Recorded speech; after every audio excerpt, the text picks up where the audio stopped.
Naalala ko, noong bata pa ako, madalas kong makita ang mga matatanda na umiinom ng alak tuwing may kasiyahan, tuwing Pasko, sa mga kaarawan at sa iba't ibang okasyon. Batid ko sa kanilang mga mukha ang kaligayahan habang lumalagok ng alak sa baso, kumakagat sa naglalakihang karne sa handaan at humihit-hit ng sigarilyo pagkatapos magpakabusog. Kitang-kita ko sa kanilang mga mata ang saya na tila umaagos sa bawat sandali.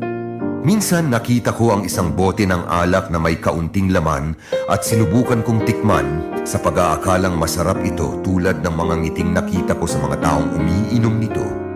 Ngunit napangiwi ako sa lasa, napakapait, lasang gamot at may init na dumaloy sa dibdib at sikmura ko. Doon ko nasabi sa sarili ko, ano ba ang nagustuhan ng tao sa inuming ito? Habang lumilipas ang mga taon, unti-unti kong naunawaan na hindi pala ang lasa ng alak ang hinahanap nila. Hindi ang init sa dibdib o ang tapang na dumadampi sa dila.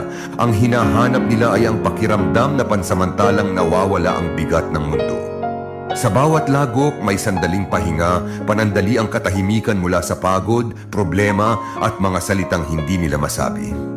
Ang mga ngiting nakita ko noon ay hindi dahil sa alak mismo, kundi dahil sa kakayahan nitong magpahiram ng pagkalimot kahit saglit lang. Ngunit habang tumatanda ako, mas malinaw kong nakita ang kabilang mukha nito. Kapag naubos na ang laman ng bote, bumabalik ang ingay ng isip. Kapag humupa ang init sa dibdib, mas ramdam ang lamig ng realidad. At ang kaligayahang akala ko'y nasa baso ay tila laging may hangganan. Doon ko napagtanto na may mga bagay na hindi kayang ibigay ng alak. Hindi nito kayang punan ang lungkot na malalim ang ugat at hindi nito kayang ayusin ang mga sugat na panahon lamang ang makapagpapagaling. At marahil ang tunay na kasiyahang nakita ko sa mga mata nila noon ay hindi galing sa bote, kundi sa mga taong kasama nila sa mesa, sa tawanan at sa mga sandaling buo pa ang mundo nila habang magkakasama.